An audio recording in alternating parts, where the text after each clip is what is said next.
Video کو like کر کے آگے شیئر ضرور کر دینا۔ تازہ بچہ حضور کا عاشق حضور علیہ السلام کے پاس آتا جاتا رہا۔ اب حضور کے پاس جو روایت ہے میں اس کو اپنے الفاظ کے جامع میں پڑھ رہا ہوں، تھوڑے خلاصے کے ساتھ، تشریح کے ساتھ۔ وہ بچہ آنے جانے لگا، حضور کی خدمت میں رہنے لگا۔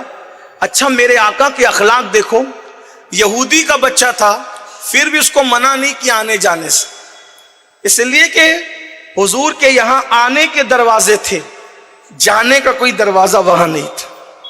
وہاں تو سب کی سمائی تھی، دامن میں اتنی وسعت تھی کہ سب سما جاتے تھے۔ یہ اور بات ہے کہ آج ہمارا سگا بھائی بھی ہمیں ہضم نہیں ہوتا، سگے بھتیجے بھی ہضم نہیں ہوتے، بہنوں سے بھی ہمیں تکلیف ہے، یہ الگ بات ہے۔ یہی تو رونا ہے کہ سب چیز سیکھی، اسلام نہیں سیکھا، دین نہیں سیکھا۔ وہ ننھا سا بچہ خدمت کرتا حضور سے، عشق کر بیٹھا۔ اس کے باپ کو پتا چلا، باپ یہودی تھا، کسی نے چگلی کر دی کہ تیرا بیٹا تو محمد کے پاس روحی فدا صلی اللہ علیہ وسلم آتا جاتا رہتا ہے۔ ایسے چپکے بیان نہ سنا کرو، جب حضور کا نام آئے تو درود پڑھا کرو، صلی اللہ علیہ وآلہ وسلم پڑھا کرو۔ آقا کا نام نامی آئے اور درود نہ پڑھے تو آقا فرماتے ہیں جو درود پڑھنا بھول گیا وہ جنت کا راستہ بھول گیا۔ فرمایا کہ کوئی جو مجھ پہ درود نہیں پڑھتا وہ بخیل ہے، بخیل، اور وہ اللہ کی رحمت سے دور ہے۔ تو جب بھی کسی محفل میں آقا کا نام نامی اس میں گرامی آئے تو درود پڑھا کرو، درود پڑھنا چاہیے، حضور کا حق ہے۔ اللہ اکبر۔ تو اس یہودی کو کسی نے بتایا کہ تیرا بچہ تو معاذ اللہ محمد عربی کا عاشق ہو گیا، شیدا ہو گیا، اور وہ انہی کے ساتھ ان کے اصحاب کے ساتھ آتا جاتا گھومتا رہتا ہے۔ یہودی تھا، کٹر دشمن تھا۔ اس نے اپنے بیٹے کو کہہ دیا خبردار محمد کے پاس نہ جانا صلی اللہ علیہ وسلم۔ ہم حضور کا نام ایسے نہیں لیتے، نہ لے سکتے ہیں، لیکن چونکہ وہ یہودی کہہ رہا تھا تو مجھے اس کو نقل کرنا پڑ رہا ہے تاکہ آپ سمجھ سکیں۔ اس نے کہا خبردار محمد کے پاس صلی اللہ علیہ وسلم نہ جانا، روک دیا۔ باپ تھا، وہ ننھا سا بچہ تھا، بچہ رک گیا۔ لیکن آپ کو حیرت ہوگی میرے بھائیوں، دیکھو یہ عشق ہے۔ پھر کہتا ہوں عشق کا پروپیگنڈا بہت کیا، عشق سیکھا نہیں، عشق کیا نہیں، عشق کرنے کی کوشش نہیں کی۔ جب اس یہودی کے چھوٹے سے بچے کو اس کے باپ نے آقا کے دربار میں جانے سے روک دیا تو وہ بچہ حضور کو دیکھے بغیر بیمار ہو گیا۔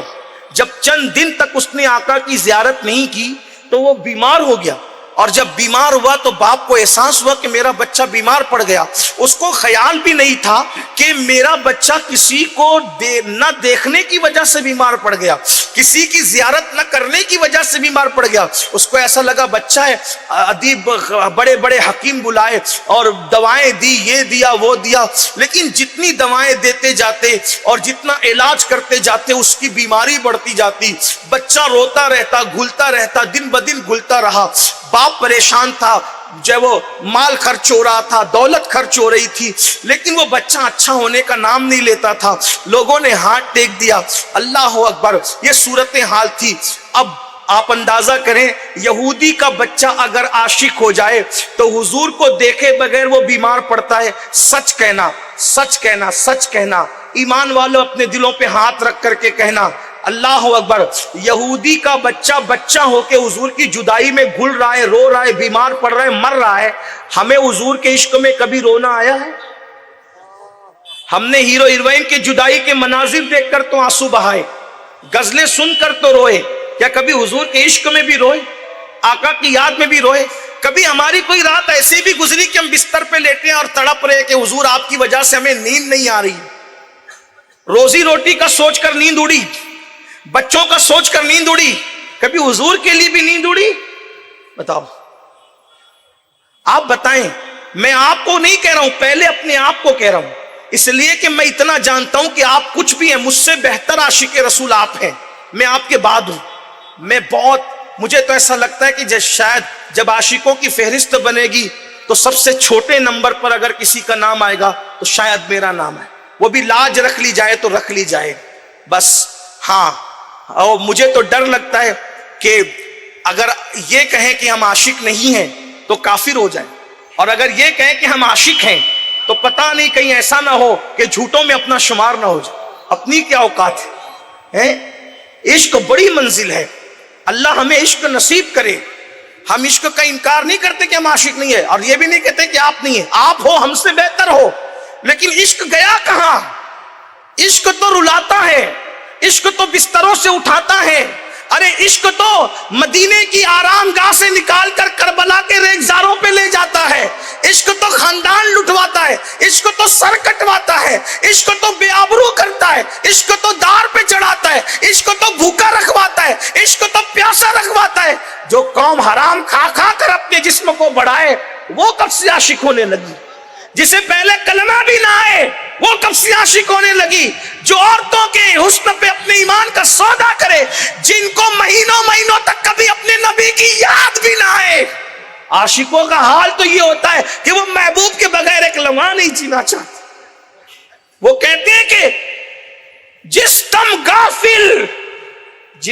गाफिल उस दम काफिर। ये अहले इश्क का मसलक है। आप क्या समझते हैं? आप क्या समझते हैं? हम क्या समझते हैं? मेरे भाइयों, अंदाजा करो, अल्लाह हमें इश्क की दौलत नसीब करे। हम रस्मों में घिर गए तो वो बच्चा बीमार पढ़ते पढ़ते आखिर उसके सीने से गरम गरम सांसें निकल रही थी। बाप अपने इकलौते बेटे को देख रहा था और देख देख के रो रहा था, और बेटा किसी के गम में रो रहा था।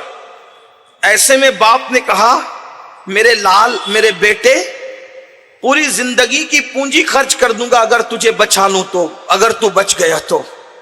बेटे ने कहा, बाबा अब मैं नहीं बच सकता, बाबा अब नहीं बच सकता, मेरी जिंदगी के आखिरी लम्हात हैं और मरने वालों की आखिरी ख्वाहिशें पूरी की जाती है। बाबा अगर आप मेरी आखिरी ख्वाहिश पूरी कर सकते हैं तो पूरी कर दे बाबा। नन्हे से बच्चे ने जब ये बात की, आखिरी ख्वाहिश की, तो बाप ने बढ़कर कहा, मेरी जान, मेरे बेटे, अगर अपनी जान देकर तेरी आखिरी ख्वाहिश पूरी कर सकता हूं तो कर दूंगा। बोल तुझे क्या चाहिए, तू जो कहेगा मैं करने के लिए तैयार हूं। मेरी तो तमन्ना थी कि तुझे दूल्हा बनाता, चांद सी बहू लाता, लेकिन हाय मेरे अरमानों का खून हो गया, मैं कामयाब ना हो सका। लेकिन कम से कम दुनिया से जाते जाते तेरी आखिरी ख्वाहिश पूरी ही कर दूं। बाप आखिर बाप होता है, बाप के अपने जज्बात होते हैं। नन्हे से बच्चे ने जब बाप से कहा, बाबा आखिरी ख्वाहिश पूरी कर दें, तो बाप ने कहा, पूरी कर देंगे। कहा, वादा करो बाबा, आप पूरी करोगे? वादा करते हैं, जान देना पड़े तो जान देंगे, लेकिन तेरी आखिरी ख्वाहिश पूरी करेंगे। तो उस वक्त नन्हे से बच्चे ने कहा, बाबा मैं मरज़ इश्क हूं, मैं मरीज इश्क हूं बाबा, मुझे इश्क का मर्ज हुआ है, ये मदीने के तबीब और हकीम मेरा इलाज नहीं कर सकते। आप एक काम करें, बहुत देर हो गई इलाज में, अगर पहले कर लिया जाता तो शायद मुझे शिफा होती। अब शिफा का वक्त भी चला गया। बस इतना है, जिसका इश्क हुआ है एक मर्तबा दुनिया से जाते जाते उसे देखना चाहता हूं, बस उसे बुला दीजिए, मैं एक झलक देख लूं और फिर हमेशा के लिए अपनी आंखों को बंद कर लूं। बाप ने हैरत से कहा, कौन है वो जिससे तुझे इश्क हो गया और तू आखिरी वक्त उसे देखना चाहता है? कहा, वो मुसलमानों के पैगंबर मोहम्मद अरबी सल्लल्लाहु अलैहि वसल्लम है, उन्हें एक बार बुला दे बाबा, आखिरी दम उन्हें देख लो बाबा। उस यहूदी ने कहा, मगर वो मुसलमानों के नबी हैं, वो तुझे देखने कैसे आएंगे, क्योंकि तू तो एक यहूदी का बेटा है। यहूदी, एक तो अगर तू कोई साहिब मनसब होता, मकाम और मर्तबे वाला होता तो शायद आते, तू तो छोटा सा बच्चा है, वो भी यहूदी का बच्चा है, वो कैसे आएंगे? उस बच्चे ने कहा, बाबा वो ऐसे नहीं है जैसे तुम लोग जानते हो, वल्लाह अगर उन्हें पता चलेगा ना कि मैं बीमार हूं और उनका तालिब हूं, वो जरूर आएंगे बाबा, एक बार आप जाकर इत्तला तो कर दें, वो जरूर आएंगे। उस बाप ने कहा, यकीनन ये जालिम माशरा मेरा बाइकाट कर देगा, सोशल बाइकाट करेंगे यहूदी, मुझे अपनी बिरादरी में रहने नहीं देंगे और मैं उनके पास जाऊंगा, उनको बुला के लाऊंगा तो पता नहीं मुझे वो क्या क्या नाम से याद करेंगे, कैसे कैसे बुरे अलकाबात से याद करेंगे। लेकिन मेरे बेटे, तेरी आखिरी ख्वाहिश पूरी करने के लिए मुझे बाइकाट बर्दाश्त करना पड़े, जिल्लत बर्दाश्त करना पड़े, रुसवाई बर्दाश्त करना पड़े, मैं सब बर्दाश्त करूंगा, लेकिन मैं जरूर जाऊंगा। अल मुख्तसर ये कि यहूदी वो शख्स उठा, और उठकर मस्जिद नबवी की तरफ बोझल कदमों से चलने लगा। दिलो दिमाग पर बोझ था, मैं जाऊंगा मोहम्मद अरबी के पास, लेकिन बेटे की मोहब्बत ने जाने पे मजबूर कर दिया। जैसे ही वो मेरे आका के पास गया, हुजूर अलैहिस्सलातु व तस्लीम ने उससे पूछा कैसे आए हो, तो उसने बादिले नाखास्ता कहा मेरा बेटा है और बीमार है और उसके सीने से गरम गरम सांसें निकल रही हैं, तो वो चाहता है कि एक बार आपकी जियारत कर ले, क्या आप आएंगे? बस इतना सुनना था। मेरे आका ने अपने असहाब से कहा अच्छा वही बच्चा जो कुछ दिनों पहले आता जाता था और आना जाना बंद कर दिया था, उसी की बात है? जी या रसूलल्लाह उसी की बात है। कहा चलो चलते हैं, उसको देखने के लिए चलते हैं। हाय हाय कुर्बान जाएं, कैसे हमारे आका हैं, कैसे हमारे सरकार हैं। फिर सरकार निकले और उसके यहूदी के घर में गए, और आका की आदत करीमा थी जब बीमार को देखने जाते तो सीधा उसके बिस्तर पे जाके बैठा करते थे। कुर्बान आका बिस्तर पे बैठे और पेशानी पे हाथ रख के कहा कैसे हो? है नाम में उनके इतना असर, जी उठते हैं मुर्दे भी सुनकर। वो हाल अगर खुद ही पूछे बीमार का आलम क्या होगा। सरकार ने कहा कैसे हो? उसकी आंख में आंसू थे और वो हमक हमक कर हिचकियां ले ले करके रो रहा था। मेरे आका से अर्ज़ की या रसूलल्लाह मेरा बुरा हाल है, अब मैं नहीं बचूंगा। मेरे बाप ने आपके जियारत के लिए रोक दिया था, मेरे बाप ने मुझे आपसे मिलने के लिए रोक दिया था आका, और आपके इश्क में घुल गया हूं। ऐसा लगता है अब मैं नहीं जिंदा बचूंगा। आका तो मैंने सोचा आखिरी आपकी जियारत कर लूं आका, इसीलिए मैंने आपको जहमत दी। सरकार ने फरमाया कलेमा पढ़ो, कलेमा पढ़ लो, इसलिए कि इश्क हो और आशिक जहन्नम में जाए।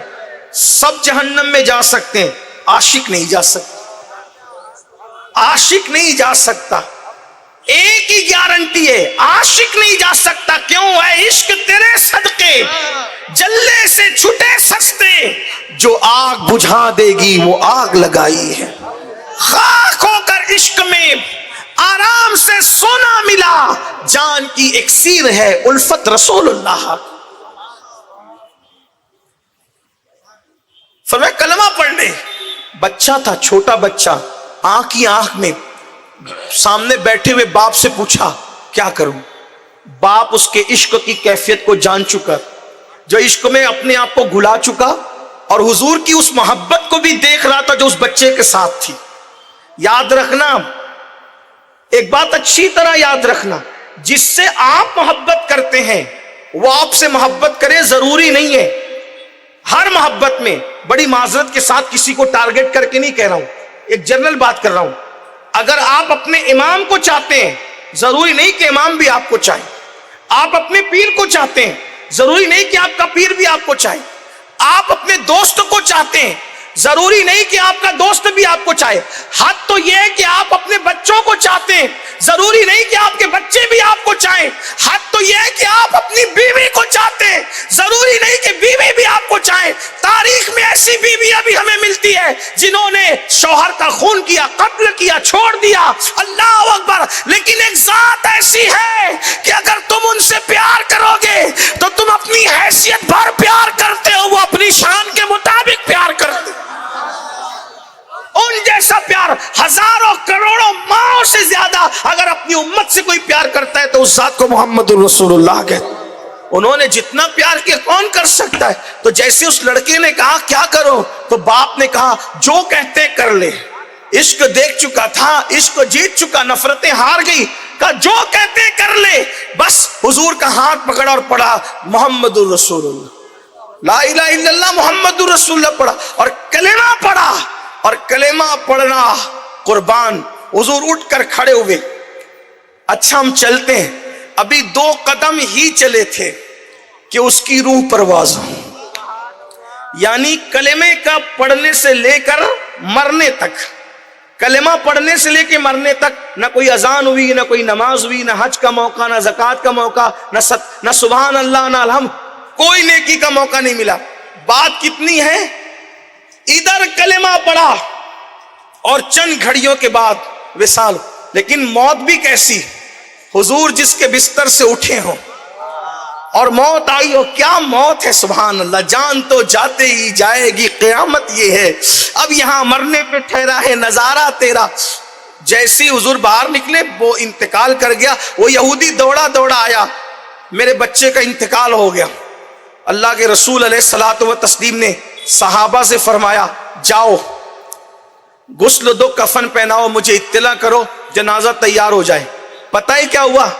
جب یہ بات ہوئی تو اس یہودی نے کہا کہ ہم لوگ یہودی ہیں اور یہ مسلمان ہو گیا تھا, اب یہ بچے کو ہم کچھ نہیں کریں گے, اس کی لاش اٹھا کے تم لے جاؤ اور تم کو جو کرنا ہے وہ کرو اپنے حساب سے, یہ بچے کو ہم تم کو دیتے ہیں. پتہ ہے عشق, توجہ کرنا, عشق. جب وہ لاش اٹھا کر کے ننھے سے بچے کی صحابہ کے ہاتھ میں دی گئی تو صحابہ نے سوالیہ نگاہوں سے دیکھا, حضور یہ میت کس کے دروازے سے اٹھے گی, کیونکہ اس کا تو اب کوئی گھر ہی نہیں ہے, اس کے باپ نے میت ہمیں دے دی. اللہ کے رسول نے فرمایا اس کا جنازہ میری چوکھٹ سے اٹھے گا. عاشق کا مقام تو دیکھو, عشق والوں کی معراج تو دیکھو مقدر کی. فرمایا اس کا جنازہ میری چوکھٹ سے اٹھے گا, میرے گھر سے اس کا جنازہ اٹھے گا. اور اس کے بعد دنیا نے دیکھا, مدینے کی تاریخ گواہ ہے, یہودی کا وہ بچہ جو کلمہ پڑھ کے مسلمان ہوا تھا, اس کے عشق نے اس کو یہ معراج عطا کی کہ اس کا جنازہ اٹھ رہا تھا. سید الانبیاء کی اس چوکھٹ سے, جس چوکھٹ کے اندر جبریل بھی اجازت کے بغیر نہیں آیا کرتے تھے, اس گلی سے جس گلی کا متلاشی عرش اعظم ہے, اللہ اکبر ہے بیتاب, جس کے لیے عرش اعظم وہ اس راہ روے لامکاں کی گلی ہے. تیرے در کا دربہ ہے جبریل اعظم, تیرا مداح ہر رسول و ولی ہے. اور حضور کی چوکھٹ سے جب جنازہ اٹھا تو لوگوں نے دیکھا, کیا دیکھا کہ اللہ کے رسول انگلیاں رکھ کر چل رہے, نہ نماز ہے نہ روزہ ہے, کیونکہ اس کو موقع ہی نہیں ملا. وہ صرف عاشق تھا, موقع ملتا تو وہ بہت کچھ کرتا, لیکن اس کو موقع ہی نہیں ملا. لیکن قربان حضور انگلیاں رکھ کر چل رہے, انگلیاں. صحابہ نے پوچھا آقا آپ انگلیاں رکھ کے چل رہے ہیں؟ فرمایا اس عاشق کے جنازے میں آسمان سے اتنے فرشتے آئے ہیں کہ مدینے کی زمین تنگ ہو گئی ہے, مجھے قدم رکھنے کو جگہ نہیں ملتی تو میں انگلیاں رکھ کر کے چل رہا ہوں. اور جنازہ جب جنت البقیع پہنچا, بس آخری لمحات ہے, اللہ کرے اللہ وہ عشق کی خیرات ہمیں دے, ہمیں بھی عشق نصیب فرما دے. پتہ ہے عشق والوں کے مقدر کے لوگ کہتے قبر میں حضور آئیں گے, میں کہتا ہوں بالکل آئیں گے, لیکن عاشقوں کو تو اتارنے کے لیے بھی آتے ہیں, عاشقوں کو تو اتارنے کے لیے بھی آتے, عاشقوں کے تو روح نکلتے وقت بھی آتے ہیں, عاشقوں کو تو لینے خود آتے ہیں. عشق والوں کی منزل الگ ہے. لوگ مادیت میں ڈوب گئے, کہتے ہیں کہ بشر حافی کا جس دن انتقال ہوا اس دن بغداد کی زمین پر سینکڑوں اولیاء نے خواب میں دیکھا کہ حضور بغداد کی زمین پہ چل رہے ہیں. تو انہوں نے پوچھا حضور آج آپ بغداد آئے؟ فرمایا بشر حافی کو لینے آیا ہوں. جس دن سرکار غریب نواز کا وصال ہوا 6 رجب کو, بڑے بڑے اولیاء بیان کرتے ہیں ہم نے خواب میں دیکھا اجمیر محلہ کی زمین پہ حضور چل رہے ہیں. تو پوچھا حضور آج آپ یہاں؟ فرمایا معین الدین کو لینے آیا ہوں. عاشقوں کو لینے بھی آتے, کیوں؟ معین الدین ایسا عاشق ہے کہ خود ان کی گواہی عشق کی یوں دی گئی, ھذا حبیب اللہ مات فی حب اللہ, یہ اللہ کا حبیب ہے, اللہ کی محبت میں دنیا سے گئے. عاشقوں کو لینے کے لیے خود آتے ہیں. یہ صرف عشق والے جانتے ہیں, عقل والوں کو کیا خبر, اہل عقل کو کیا خبر, مادیت والوں کو کیا. تو فرمایا جب جنت البقیع میں جنازہ گیا, فرمایا اس کی قبر میں میں خود اتروں گا. اور آقا علیہ کیا نصیبیں ہیں. اسی لیے تو ہمارے احباب نے بڑا اچھا عنوان رکھا. لیکن پھر کہتا ہوں عشق عشق کرنے سے عشق نہیں آئے گا, لڈو لڈو کہنے سے منہ میٹھا نہیں ہوتا. عشق بڑی چیز ہے. دعا مانگو, مانگ لو اللہ سے عشق, طلب کر لو اللہ سے عشق, گڑ گڑا کر مانگو, اللہ کی بارگاہ میں عرضیاں لگاؤ, کرم ہو جائے. کچھ چھیٹے, ایک چھیٹا بھی پڑ جائے کام ہو جائے انشاءاللہ. اللہ مجھے آپ سب کو عشق نصیب کرے. فرمایا قبر میں میں خود اتروں گا. حضور اترے. اب ذرا آگے سننا, جب اترے نہ قبر میں تو اللہ کے رسول علیہ السلام قبر میں پسینے پسینے ہو گئے. آقا کو پسینے آنے لگے قبر میں, اور پسینے ٹپک ٹپک کر اس کی چہرے پہ, اس کے کفن پہ جو ہے وہ लगते हैं, यानी कोई कुछ ले जाएगा, कोई कुछ ले जाएगा। आशिक का मुकद्दर क्या है? चेहरे पर पसीने रसूल है, कफन पर पसीने रसूल। हजरत बेदम शाह वारसी ने बहुत अच्छी बात कही थी, खुदाया हश्र में मैं इस लिबास में उठूं, खुदाया हश्र में मैं इस लिबास में उठूं, मली हुई हो मेरे तन पे खाके कुए रसूल। अल्लाह अकबर। हुजूर को पसीने आ रहे थे। बहरहाल जब कब्र से बाहर निकले, सहाबा की आदत थी जो देखा पूछ लिया, सहाबा की आदत थी जो देखा पूछ लिया। अर्ज़ की आका हमारे माँ बाप आप पे कुर्बान, कब्र में आपको पसीने बहुत आए आज और आप पसीने पसीने हो गए। फरमाया जो मैं देखता हूं वो तुम नहीं देखते, जो मैं सुनता हूं वो तुम नहीं सुनते। जब मैं उसको उसकी कब्र में उतार रहा था तो जन्नत की हूरें दौड़ रही थी, वो जन्नत की हूरों की भीड़ थी, मैं उनको हटा रहा था। उस हटाने के इज़्दिहाम का आलम ये था कि उसकी वजह से मैं पसीने पसीने हो गया और तुम मुझे पसीने पसीने देख रहे थे। ये इश्क वालों का मकाम है। अल्लाह करे इश्क नसीब हो, लेकिन याद रखना जुए में रहोगे, सट्टों में रहोगे, शराब में रहोगे, गाने गजलों में रहोगे, इश्क कभी नसीब नहीं होगा। हजरत जय वो आरिफ रूमी रदी अल्लाह तालन बड़े मजे में कहते हैं कि जब इश्क होता है तो आदमी सब छोड़ देता है। इश्क होता है, इकबाल ने भी कहा था कि वो कहते हैं दो आलम से करती है बेगाना दिल को अजब चीज है, लज्जत आशनाई शहादत है, मतलूब मकसूद मोमिन, न माले गनीमत न किश्वर कुशाई।